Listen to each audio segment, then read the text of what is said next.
what can I say? I've been trying to find this intersection. I've been trying to find this intersection of art and science, I think my whole adult life, or art and math, and only in the last couple of years been able to articulate it, even to myself. So I'm hoping to get through what I want to say to you quickly so that maybe we can talk a little bit. I couldn't follow a more perfect presentation than what we just saw, and I'll get to why that was perfect other than it was elegant, and that's what, at the end of the day, that's what it's all about. But when I try to tell my friends or my mother or my aunts, which are really hard, that what I'm doing, I say this, that until the computer came along, there was only two ways to make music or to have music in your life. You either took time out of your life and mastered an instrument, or you went down to Tower Records and you bought a CD. And the computer now is going to fill in that gap. There's now going to be a continuum of experiences that go between mastering the instrument and buying the CD. So, for example, Guitar Hero, I don't know if you're familiar or not, it's a game, it's a little plastic guitar, it's got 4 notes on it, and the notes come at you like you're in an Indianapolis 500, and if you happen to steer your car and hit the note, then, you know, some pre-recorded guitarist, and I think the most recent version of this actually has Metallica records, you know, that I see everyone who's nodding has a child that has this thing, I bet. The good news is, as unmusical as that experience is in some ways, I know lots of young kids who are now playing real guitars because someone gave them Guitar Hero. And that same family had no idea how to give their child a guitar, but they knew how to give him a video game.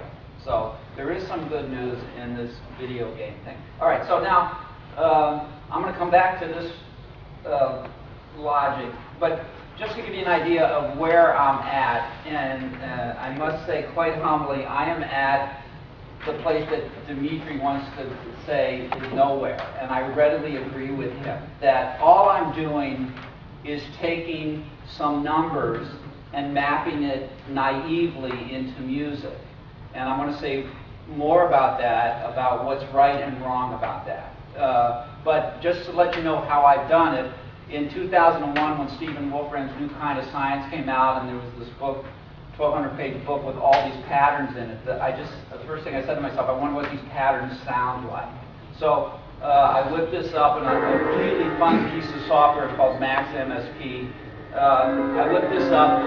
So this is one of Stephen's cellular automata, and we're now mapping that with this little white thing I call an agent. It's crawling around, you know.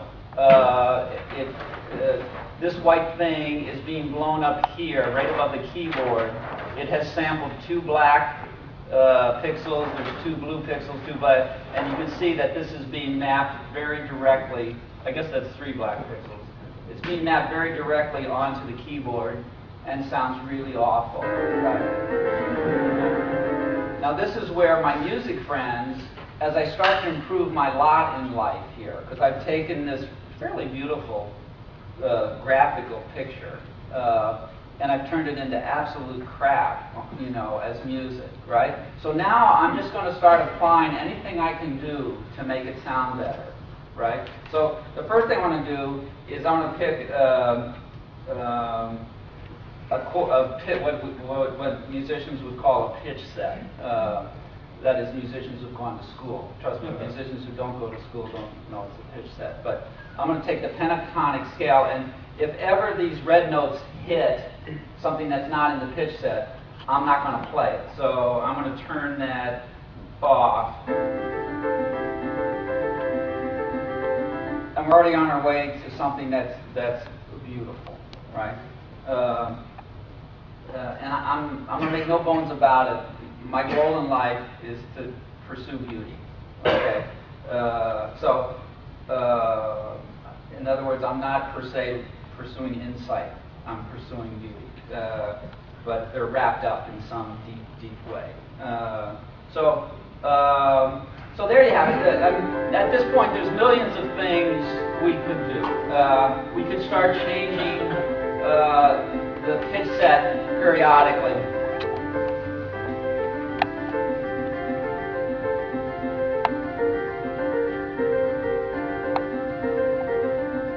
Something in trying to create layers of involvement. I have this little thing now. Notice there's this, look over here.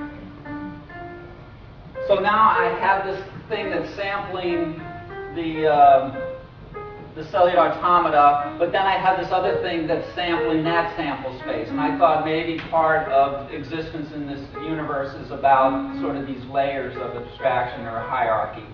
And so this little thing is going back and forth inside my agent, and whenever it happens to intersect something that's already black, so this becomes, from a musician's point of view, this becomes a nice generator for a bass line or a melody. Whereas without that feature, I'm in sort of this more rhythm chord spacey kind of place. Now let me just real quick. Excuse me, who's moving your agent? It's moving randomly. Okay. But that's my goal. My goal is to give people, again, if we go back to that other picture, this is my goal. My goal is to create something in the middle that you don't have to spend 6 years of your life, 2 hours a day to start making a musical experience. I want to figure out a way for the computer and you to start having an experience. So I'm looking to invent, the short answer is I'm looking to invent ways of finger painting my way to music, right? So I can pick this up and start finger painting my way to music, right? I'm teaching myself to program the iPhone because it hit me over the head the other day when one of my employees' little 2-year-old daughter, to calm her down, he gave her his iPhone.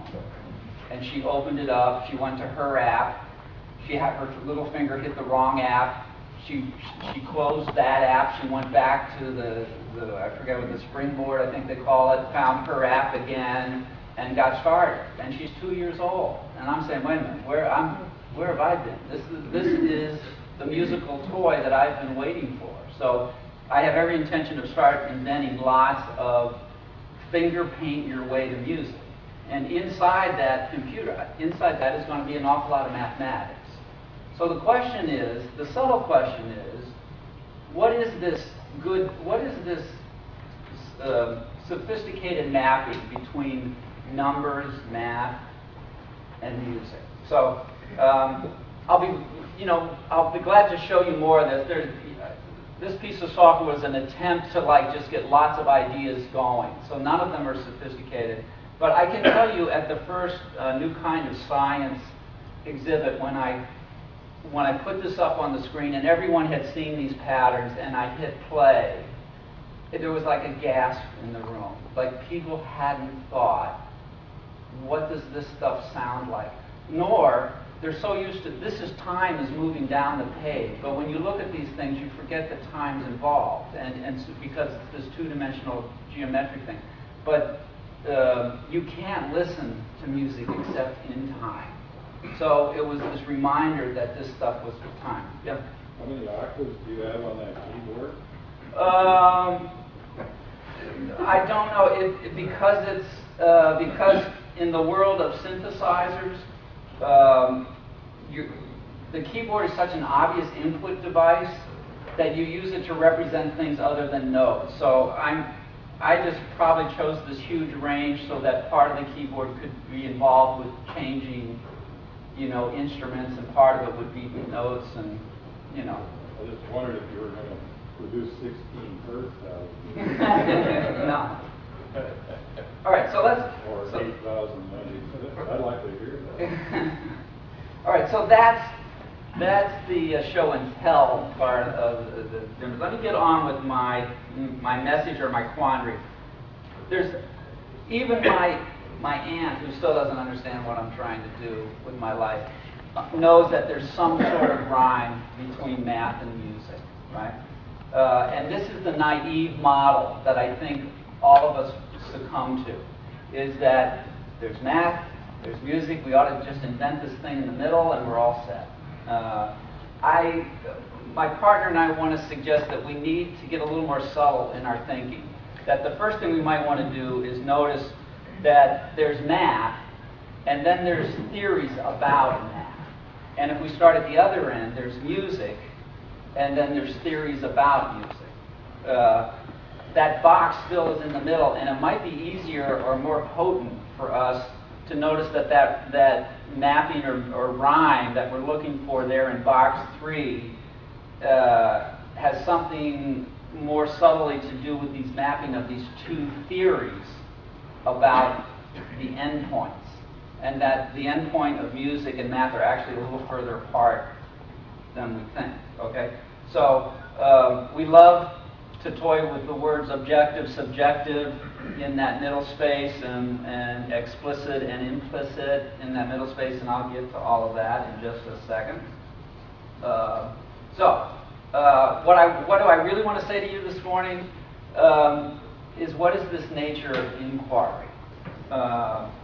That leads me to this, the PPR cycle. I don't know if this is what other people call this. I ran into this in the late 70s in artificial intelligence. Someone said this is what artificial intelligence is.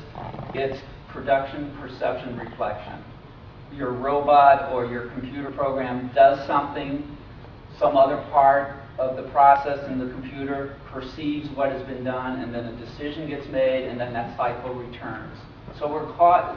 So there's this thing called the PPR cycle. My partner, Paul Burdick, who couldn't be here today, who's at the New England Conservatory of Music, he ran into it at Howard Gardner's Project Zero, I think it's called, at Harvard, where they're trying to create manipulables for grade school kids. And their whole thing is built on production, perception, reflection. Give the kids something that they do, teach them how to perceive the results, and then get them thinking about, what has just happened so that they do something else. It's an insanely simple thing that I use all over the place. I got off the subway this morning and noticed that on April something at Rutgers University had the Play, Explore, Learn Day. And it's the same process. Play, do something, explore, perceive, make some observations, learn from that, and then do it again. So this PPR cycle is out there hiding in many different forms. In the world of philosophy, it is the good, the true, and the beautiful. Okay, let me just back up here. I went the wrong way. So production, well, let me start with perception. The perception is beautiful. Reflection is the true. And sort of a hard one to understand, the mapping, the production and morals, or the good. And I even kind of cheapen that a bit and notice that that's the business world. The business world is all about making stuff. And I'll say more about that in a minute. So morality, art, science is, in some ways, the PPR cycle. Here's another set of words that I want to get in your heads. The concept of a percept as opposed to a concept. Concept is a word we sort of hear a lot. Percept is a bit of a rare word. So I want to take a moment to get that in your head, because this is a key to getting my rhyme that I'm trying to sell you guys. And then action, okay? So keep all that spinning on, like on the old Ed Sullivan show. Remember when the guys would come out and start spinning this plate? So I want to believe I got one plate up and spinning, the PPR cycle. I now want to talk about life in the universe. And no, I'm working on it, and I think you want to. Yeah, partners. Oh, okay. There's a way. I think this is called the perennial tradition. I think William James, in his book, The Varieties of Religious Experience, called this the perennial tradition. That there's some sort of body, mind, spirit way that we're in this universe. There's these levels of existence. at some low level is just our bodies, just being physical. Then there's some sort of notion of perception that we share with the entire living world, whether they're plants or animals. And then there's our thinking, our rational thinking. And I'm not saying that animals don't think. All of this is present all the time. But there is a way to look at this. Now, one of the problems with this thinking, this hierarchical thinking, there's a way that concept always wins the day. The minute you say it's action, percept, concept, somehow concept is what gets valued over percept. And I don't want that to happen. So now, back to PPR. We could notice that we could have a form of inquiry that's what I would call percept-driven versus concept-driven versus moral action-driven. And let me just see. Yes. So I want to propose that doing music and doing math is the exact same process. It's going around this PPR cycle. The difference being, where do you win? Where is the resting point? Where is the point from which your thinking is sort of grounded? In music, I'm going to propose that it's percept-driven. In math, it's concept-driven. So what I want to say is that if you're a mathematician, you collect your paycheck at concept. You collect your paycheck when you go around the board and you come up with a theory that explains something or people buy into. As opposed to musicians could care less about theory, that we are percept-driven. Our paycheck comes when you take that brush, dip it in the red paint, and you scrape it across the canvas and say, oh my God, right? Or you put your fingers down on the keyboard and you play a C major chord and you play an F sharp and you say, oh my God, that's the payoff. And this is the start of misunderstanding why these efforts in music and math are having troubles kind of having a healthy synchronicity, is that it's actually kind of, we're doing the same thing, but our paychecks are in different places. So science and math is conceptually based inquiry. Art is perceptually based inquiry. So remember, here's our 5 boxes. Remember, we're trying to figure out what is the nature of this middle box. There's all the stuff. Here's what I want to suggest is our 5. It took my partner and I we had this notion of spreading these boxes out and noticing that it might be a little more subtle than we first thought. And then we noticed that the boxes weren't quite right. If we actually notice that music theory is nothing more than looking for that conceptual reward in the PPR cycle. So here is music with its percept-driven focus. And then some theorist comes along and says, I want to think about what you're doing, but put the focus on concept. Over here in the world of math, you have the data, that you're looking at, which in a way is percept-driven, and you create concepts. So the thing is, again, is this emphasis that the thing that works out of the box in music is the percept. And there's this venture into the concept of talking about it. Over here in math, the natural thing, the natural home is in the concept, and you sort of refer back to the percept, casually, or, I don't want to diminish any part of the process, but loosely, this is what I'm saying. Now, just so we're all thinking the same way, and you can correct me when I'm wrong here. So, a typical strategy in math is induction, where you start with basically an indefensible A. You just say, this is my definition, you know, a point, a line, boom, boom, and from there, B follows, C follows, D follows. I love, I first heard this from a professor I had at college, Giancarlo Roda, just a wonderful mathematician. And he said mathematics was the art of drawing necessary conclusions. So this is the math process. You start with an indefensible definition, and you say, I don't need to defend this. This is, I'm claiming that this to be true, and then something follows. That's not at all what artists do.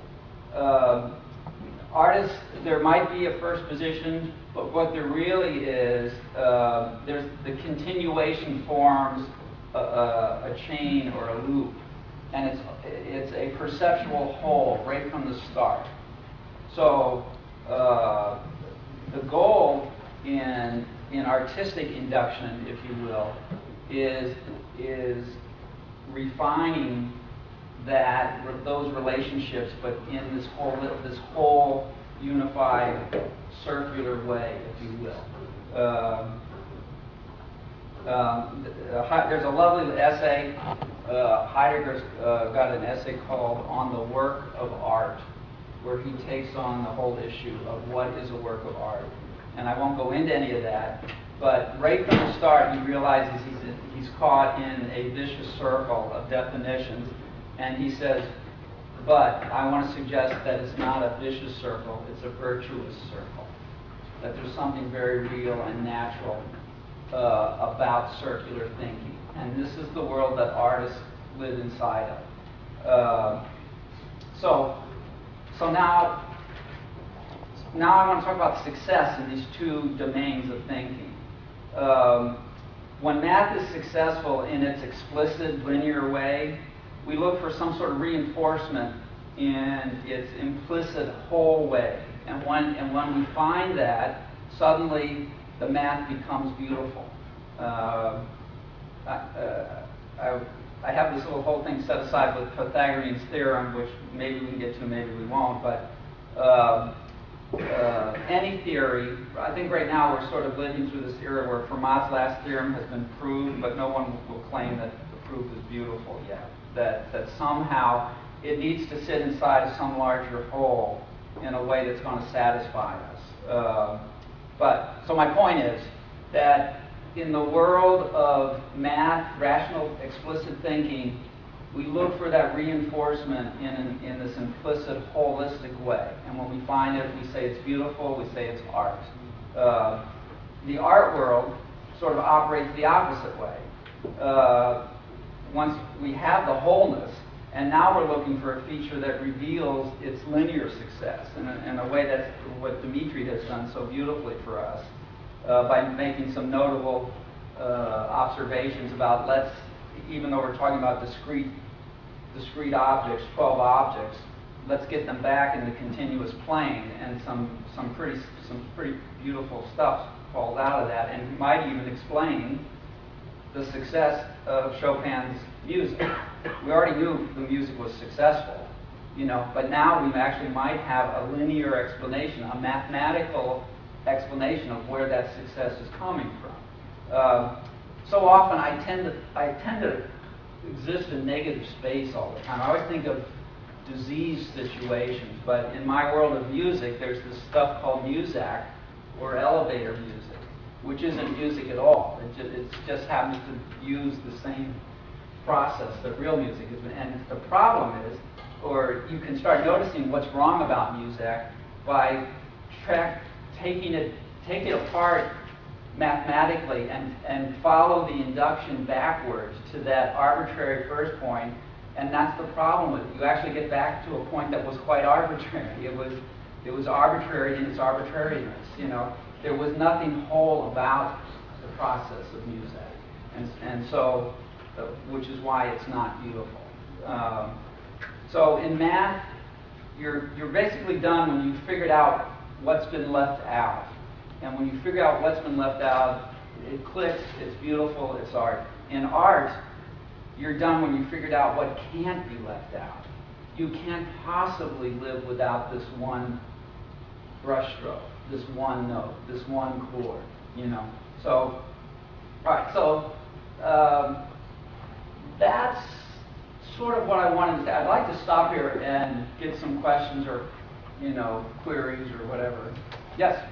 So I understand your distinction, your precept-concept distinction with respect to art or music, but I didn't understand your precept-concept distinction between math and math theory. Well, between music and music theory on one side. I don't understand the distinction between math and math theory.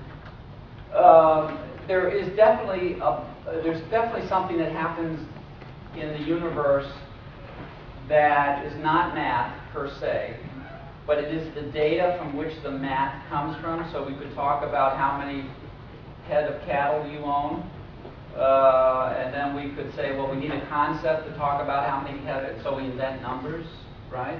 So the numbers is not the percept. The numbers the notion of numbers, ordinal, cardinal numbers, is the concept. The percept was the head of cattle, or the percept was noticing that we could start counting. So the percept and math are the actual things, whether they're physical reality or abstract realities. That's the percept. Does that make sense? Yeah, that makes sense. Although I don't like the word math already implies, to my mind, theory. So maybe it's really reality versus math as opposed to math versus math. Well, now you've said a mouthful there, because that's what I want to remind you all you mathematicians who are trying to do artful things.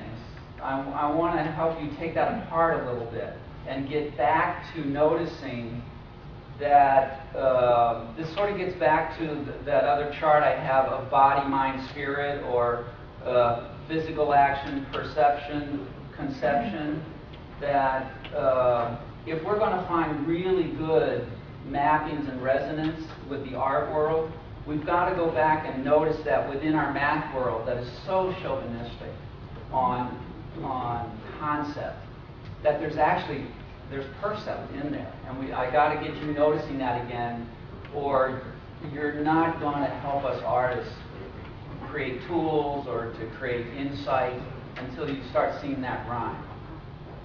Yeah. Let me interrupt just for a second. I'm wondering if we can have the next speaker set up while you continue to field questions. Yes. I'm wondering, is inclusive mathematics basically built on patterns, recognizing patterns? Yes. And then once you recognize a very nice pattern, then you try to find out why it works, and then go into the theory. But the first step is finding the patterns. And so you're helping me answer this man's question, that's the percept is the pattern, right? And that's often that's never addressed in mathematics course. We only deal with the theory part. Right. Never really understand. Yes, and I would say that Stephen Wolfram's trying to cure that, because that's where he wants to start with patterns, and that's his whole thing. His new kind of science is not grounded in mathematical thinking; it's grounded in patterns, of which math is one way of getting at those patterns. In conversations with Stephen, he says he's really surprised that the mathematicians haven't noticed yet that he's saying that all math is an invention of the human mind. He's definitely on that side of the table, that what the universe gives us is patterns. That it's the human mind, but again, we're now in this tautology that the human mind is the universe too, you know. So it's, as Freeman Dyson, it's all this, it's infinite in all directions, and it's all this all at the same time. So, but it's on a casual way of discussing it. The universe gives us patterns. Math is an invention of the human mind. So I agree with you totally. You might also say that the mathematician has to take the patterns to internal states, whereas the artist takes those patterns to external. Okay, I like that. Yes. I disagree. I think the universe gives us constraints, and I believe that patterns are the emergent behavior of those constraints.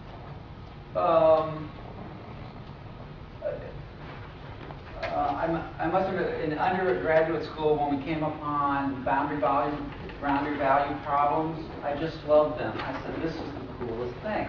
You've got this thing, and all of a sudden it becomes many different things depending on where you put the walls, so to speak. You know,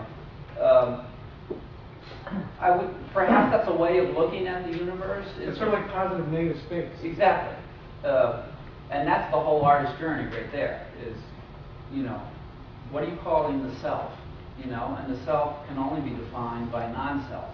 So, you know, that goes out and that shrinks in, and so we should talk more about that. But no, because this is at the heart of this issue. It's just that. Yeah? One more. I just had to try and find the name of the article, but I've been thinking of it in a lot of the discussions. It's called Lockhart's Lammet, and he's a mathematician, and he writes about the beauty of math as an art, and then does almost the opposite, and talks about how what a mathematician does when they create a proof and they discover these patterns that are within, they interpret these patterns by being human, not necessarily already having existed, and goes and then compares it to that of the artist.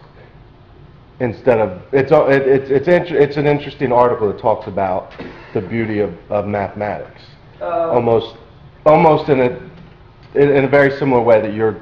I would love to ask each one of you, what was the day when you realized that you loved math? You know, I'm not sure what day it was for me, but it could have been the day that someone wrote E equals I theta equals -1,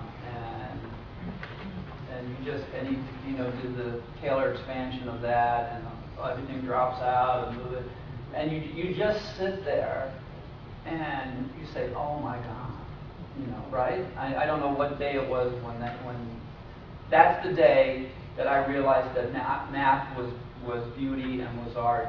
I am definitely, I am an artist, I mean a musician. I'm a mathematician pretending to be a musician. Absolutely. The beauty is in the math for me. Now, I love the fact that I spent 30 years being a musician, but I went to the dictionary this morning because I knew we were going to talk about beauty, and this was the definition, at least of one dictionary. Beauty is the quality present in a thing that gives intense or deep satisfaction to the mind, which I thought was a really kind of clever way of avoiding any sort of argument. But I do find this a good definition, that beauty is the quality present in a thing that gives intense or deep satisfaction to the mind. So, all right. Well, Thank you. Thank you.